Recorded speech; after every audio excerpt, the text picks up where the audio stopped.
কি যে মজার খাবারটা। আমার বিয়ের আগে এটা এত ফেভারিট খাবার ছিল, এখনই সেটা ফেভারিট, মানে মৃত্যুর আগ পর্যন্ত এই খাবারটাকে হয়তো আনন্দ হজম শক্তি ভালো রাখে। আমার কাছে অনেক অনেক প্রিয় হয়ে থাকবে এই খাবারটা, আমি অনেক পছন্দ করি। তবে আমি আমার বাসায় যে কাঁঠাল খাই, বাবার বাড়ি শ্বশুর বাড়ি এগুলো খাই, তো বাজারে কখন কাঁঠালের বিচি আমি কিনে খাই না, কারণ এই জন্যই বাজারে কাঁঠালের বিচি আমার কখনোই পছন্দ না, কারণ কেন পছন্দ হয় না এর বিষয়ে কিছু বলতে পারবো না। আসলে আমি আমার নিজের বাসায়, আমার যে আত্মীয় স্বজন, বাবার বাসায় এরকম বাড়িতে আমি কাঁঠালের বিচি ভেজে খাই। না ওখান থেকে নাও মরিচ, না মরিচ কি আশ্চর্য, কি স্পাইসি হবে। এতটুকু বাচ্চা 3 বছর বয়সী হয়নি, অথচ 2.5 বছরের বয়স, অথচ সে 2.5 বছর আসলে এখনো তবে বাকি, কিন্তু সে কি সুন্দর খাচ্ছে।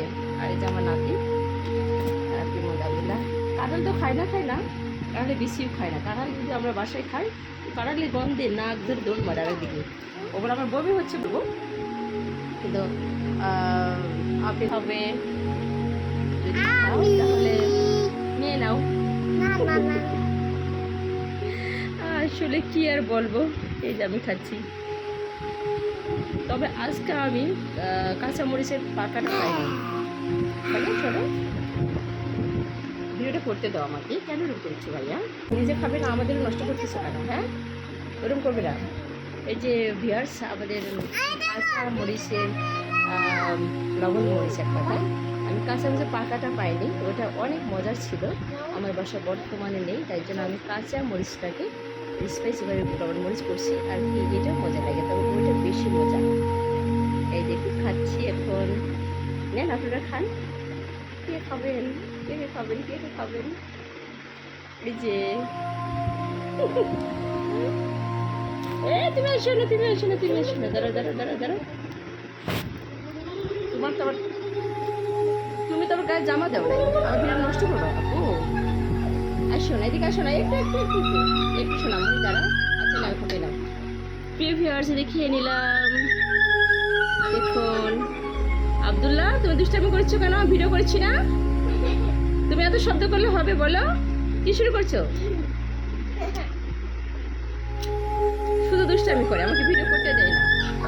একটা যে ভয়েস দিতে চাই, ভাই একটু দাঁড়াও, আপু একটু দাঁড়াও, আমি একটু ভয়েস দেবো, ভয়েস দেবো, ভয়েস দেবো, এই করতে করতে আমার একটা ভিডিওর ভয়েস দিতে মনে হয় 10 থেকে 15 মিনিট, না হলেও নিম্নে 7 মিনিট লাগে ভয়েস দেওয়ার একটা প্রসেস করতে। এত দুষ্টামি করে আমার সাথে, মানে আসলে নানু মনে বলে কথা। এই বয়সে নানু মনে হয়েছি, এটা তো আসলে বিরাট বড় পাওয়া। সবার সন্তানেরা বড় হোক, প্রতিষ্ঠিত হোক, বিয়ে শাদী হোক, সবাই নানু মনে হন, নানু ভাই হন, তাই দোয়া করি। তবে আমি এত কম কম টাইমে, কম বয়সে আসলে আমি আমার নাতি নাতনির সাথ পেয়েছি ইনশাল্লাহ। দোয়া করেন তারা যেন সবাই ভালো মানুষ হয়, প্রতিষ্ঠিত হয় এবং দেশ ও দশের উপকার করতে পারে। এটা আমি আসলেই সবার কাছে দোয়া চাই, যে মানুষের প্রতিটি ভালো কাজে যেন সহযোগ করতে পারে, মন্দ কাজে মানুষকে বুঝিয়ে বলতে পারে, যেটা আমি আল্লাহর কাছে চাই। আপনারা দোয়া করবেন আপনাদের জন্য, আমার মেয়ে যেন দোয়া করবেন, আমার মেয়ে যেন প্রতিষ্ঠিত হয়। আমার অনেক বড় একটা শখ ছিল জীবনে, একটা আসলে চাকরি করব, আমার কপালে চাকরি হয়নি। এই হলো আমার ব্লগটা ছিল কাঁঠাল বিচি থেকে। আমি আমার নাতি মেয়ে এবং পরিবারের জন্য দোয়া চালাম, সেটা আমার নাতি বারবার এটা দিচ্ছে এখানে। ধন্যবাদ, ভালো থাকবেন, সুস্থ থাকবেন, আল্লাহ হাফেজ।